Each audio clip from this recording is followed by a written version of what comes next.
سورہ فاتحہ کے بعد اگر آپ فوراً رکوع میں چلے گئے اور آپ کو یاد آیا، رکوع میں یاد آیا کہ میں نے صورت نہیں ملائی ہے، تو آپ رکوع سے کھڑے ہو جائیں، صورت ملائیں، دوبارہ رکوع کریں اور آخر میں سجدہ سہو بھی کریں۔ اور اگر رکوع میں یاد نہیں آیا، سجدے تک پہنچ گئے، آپ کو یاد ہی نہیں آیا، تو اب کیا کرنا ہے آپ نے؟ فرض نماز کی اگر پہلی 2 رکعتوں میں آپ صورت بھولے تھے تو تیسری رکعت میں اب صورت ملا لیں، سورہ فاتحہ کے بعد صورت ملائیں، ٹھیک ہے نا؟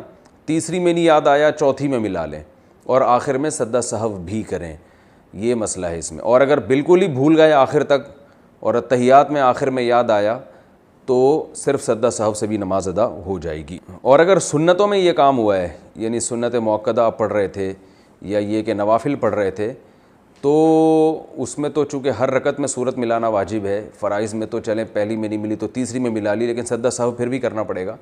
تو یہاں بھی یہ ہے کہ سنتیں اگر آپ پڑھ رہے تھے اس میں صورت ملانا بھول گئے تو رکوع میں یاد آیا تو کھڑے ہو کر صورت ملائیں، دوبارہ رکوع کریں، سجدہ سہو کریں۔ رکوع میں یاد نہیں آیا تو اب بس گئی صورت، اب آخر میں صرف سجدہ سہو کر لیں، نماز انشاءاللہ ہو جائے گی۔